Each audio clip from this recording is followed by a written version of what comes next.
নমস্কার বন্ধুরা, welcome back to my channel. তো আমার এই ভিডিওর থাম্বনেল এবং টাইটেল দেখে বুঝতেই পেরেছেন ভিডিওটা কী নিয়ে। ভিডিওটা হচ্ছে আমরা সবাই ভীষণভাবে চিন্তা করছি যে প্রীতমদের বাড়িতে কি হলো, রিমির মা বাবা গেল কি না। তো সেই সংক্রান্ত বিষয়ে আজকে আমার এই ভিডিও।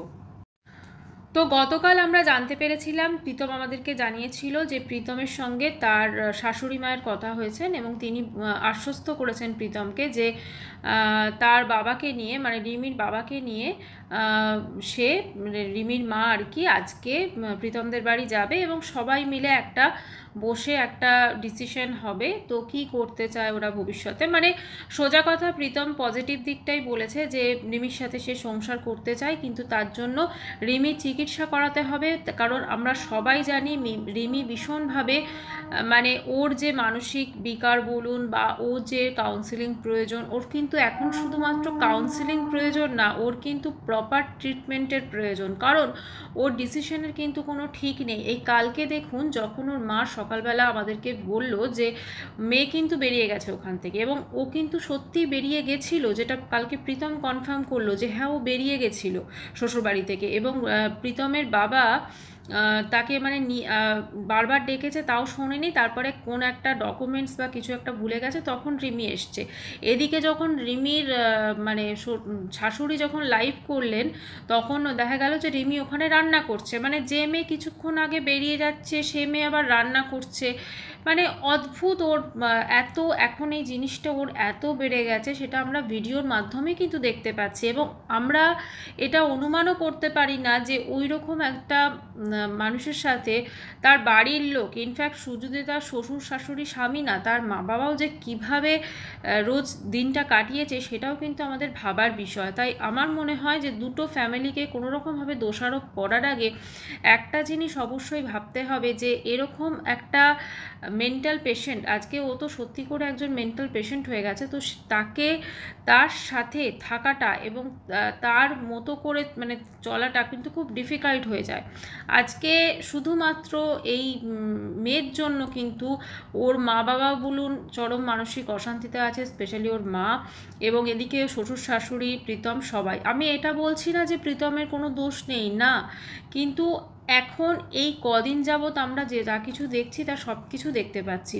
সেদিনকে যে আমরা দেখেছিলাম যে প্রীতম মেডিসিন খাচ্ছে বা ওর মা যে পরবর্তীকালে ফিনাইল খেয়েছে বা এরকম কিছু আমাদের বলেছিল, দেখুন আমরা তো কেউ জানি না যে কি হয়েছে সেই মুহূর্তে ঘরে। এবং প্রীতমও কালকে আমাদের বলল যে এমন অনেক জিনিস আছে যেগুলো বলতে পারবে না, কিন্তু ওর মাকেও দেখিয়েছে, মানে রিমির মাকেও দেখিয়েছে। যেটা হচ্ছে যে রিমির প্রপার ট্রিটমেন্ট এবং কাউন্সিলিং দুটোই দরকার একসাথে।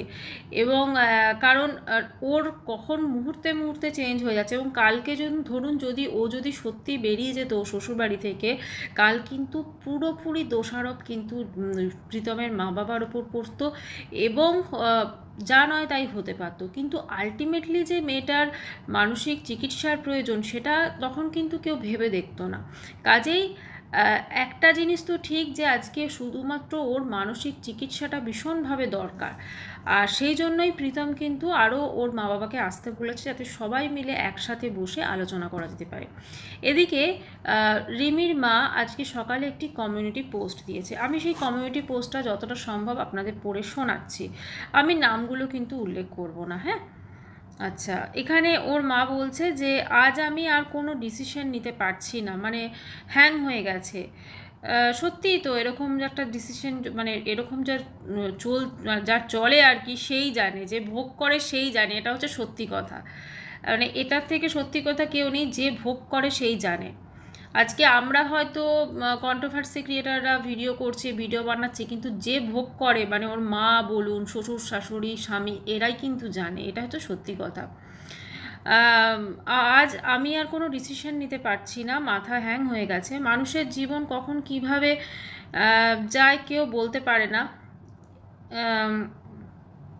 তারপরে ওই যে চলে গেছেন একজন ইউটিউবার, মানে আমাদের আরিয়ানের, ওর নাম নিয়েছে।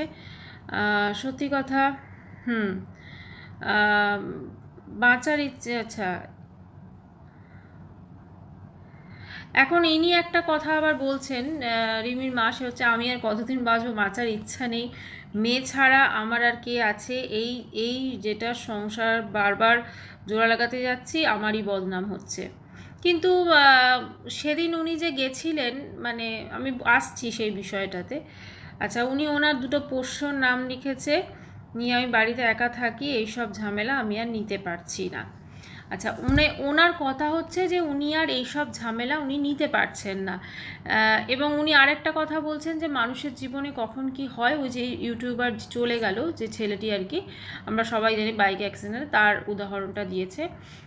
কিন্তু একটা কথা বলবো আমি, আজকে সেদিনকে যখন ওই আকাশবাণীর সমাজসেবিকা ম্যাডামের ডাকে চলে গেল, সেদিন কিন্তু তার মাথাটা ঠিক ছিল। সে কিন্তু বুঝতে, মানে হঠাৎ করে সেজে গুজে, দেখুন কারোর যদি মনে প্রপার অশান্তি থাকে, সে কিন্তু সেজে গুজে ওভাবে থাকতে পারবে না, ঠিক আছে? যেভাবে আমরা দেখলাম সাজগোজ সব কিছু করে সে চলে গেল, তো আর কি তখন একবারের জন্য মনে হয়নি যে আমার মেয়েটার জীবনে কি চলছে? এটা তো প্রশ্নটা খুব স্বাভাবিকভাবেই আসবে না? শুধু তো সে ওখানে গেছে তা না, সে এটাও জানে যে তার মেয়ে মানসিক বিকারগ্রস্ত বা তার মেন্টাল তার প্রবলেম আছে, তবু সেই মুহূর্তে সে সেই মেয়েকে ডেকেছে ওখানে, মেয়েও সেখানে সাইন করেছে, মেয়ের তো মাথা বলে কিছু নেই। তো যাই হোক, এখন তিনি যদি সত্যি সংসার চাইতেন তাহলে হয়তো তিনি কি এটা করতেন? এই প্রশ্নটা কিন্তু খুব উঠছে। আজকে যখন প্রীতম তাদেরকে ডেকেছে ওখানে, আজ তিনি এরকম একটা পোস্ট দিচ্ছেন, এবং এইখানে এই পোস্টে তিনি আরও একটা কথা বলছেন যে আমি কিন্তু এই মুহূর্তে আমার দুটো পোষ্যকে নিয়ে আমি বাড়িতে একা, মানে তিনি এটা বোঝাতে চাইছেন যে আমার স্বামী কিন্তু এখন আমার বাড়িতে নেই। এবং আরেকটাও বা তিনি বলেছেন ওই মেয়ে ছাড়া কেউ নেই, তার মানে কি উনি স্বামীকে কি ধরছেন না? আচ্ছা, বাড়িতে কেউ নেই, তার মানে উনি ওখানে গেছেন কি না সেটা কিন্তু ঘোরতর সন্দেহ। সেটা তো আমরা পরবর্তীকালে ওদের ভিডিও এলে, লাইভ এলে অবশ্যই দেখতে পাবো। কিন্তু যেটা মনে হচ্ছে ওখানে মেবি হয়তো যাতে যেতে না হয় বা কোনো একটা এক্সকিউজ দেওয়া যায়, সেই জন্য হয়তো বা এই কমিউনিটি পোস্ট, এটাও হতে পারে।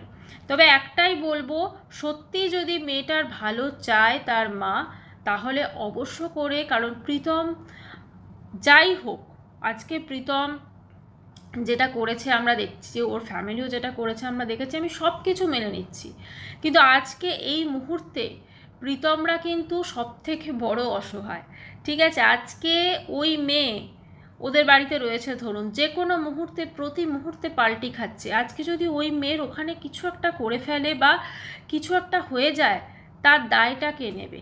আজকে তো আমরা সবাই ওদেরকে দোষারোপ করব, তাই না? আমরা সবাই ও শ্বশুরবাড়ির লোককে দোষারোপ করব, কিন্তু আমরা এটাও জানি কিন্তু আমরা যে মেয়েটার মাথা ঠিক নেই, কিন্তু আমরা সবাই কিন্তু শ্বশুরবাড়ির লোককে দোষারোপ করব।